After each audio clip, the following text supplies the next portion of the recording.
Bonjour et bienvenue dans votre revue de presse de ce mercredi 12 août 2020. Les quotidiens parvenus ce mercredi abordent de nombreux sujets dont le contentieux autour de la centrale à charbon de Sendou située dans la région de Dakar. La Sénélec reçoit une décharge à 40 milliards de francs CFA, écrit Walf Quotidien. La compagnie d'électricité du Sénégal, CSE, propriétaire de la centrale à charbon de Sendou, accuse la Sénélec de vouloir la couler. La direction de l'entreprise, la CSE, a accusé l'électricien national de refuser de payer 400 000 mégawatts d'un coût de 40 milliards de francs CFA, précise le journal. La Sénélec dément la CSE et soutient que cette dernière lui doit 66,9 milliards de francs CFA, rapporte Walf Quotidien. D'autres journaux se sont intéressés au même sujet, avançant un montant nettement différent de celui mentionné par Walf Quotidien concernant le montant que devrait payer la Société nationale d'électricité. L'Observateur, de sa part, affirme qu'une facture de 47 milliards de francs CFA crée une guéguerre entre la Sénélec et la centrale de Sendou. Cette situation risque de plonger la compagnie d'électricité du Sénégal, constituée de capitaux étrangers et nationaux, dans la tourmente, avertit l'AS, ajoutant que ce sont uniquement les actionnaires qui mettent la main à la poche pour assurer la continuité de l'exploitation et les salaires des 150 travailleurs de la CSE. Nous avons fait appel à l'État du Sénégal qui a garanti les obligations de paiement de la Sénélec, déclare un responsable de la compagnie d'électricité du Sénégal, cité dans Tribune. À cause du non-paiement de la dette de la Société nationale d'électricité, la situation financière de la centrale à charbon est de plus en plus alarmante, lit-on dans Source A.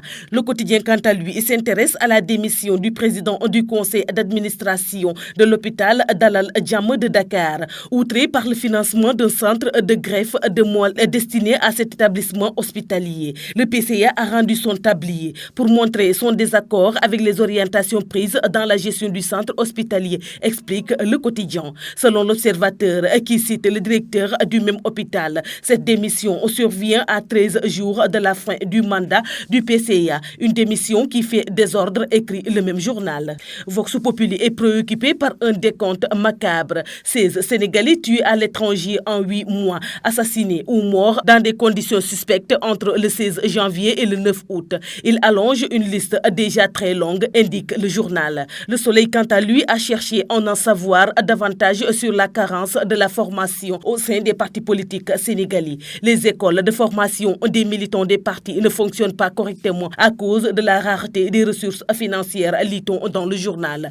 Le journal Enquête s'est intéressé au niveau d'efficacité de la chloroquine utilisée dans le traitement du Covid-19 au Sénégal. Après 5 mois d'utilisation, la chloroquine n'a pas démontré son efficacité contre la maladie à coronavirus, écrit-il, affirmant s'être heurté au silence des spécialistes qui ont vanté le mérite de ce médicament. Le Témoin quotidien consacre un dossier à la fabuleuse saga Adekama, une famille qui a offert au Sénégal un magistrat émérite et 2 hommes d'affaires de renom. Le prétexte de ce dossier, le décès survenu le 3 août d'un membre de cette fratrie, Mansour, président de la Confédération nationale des employeurs du Sénégal. Sa mort marque la fin d'une belle et fabuleuse saga, commente le Témoin quotidien. Sud Quotidien joue les Cassandres en évoquant l'implosion prochaine des collectivités territoriales.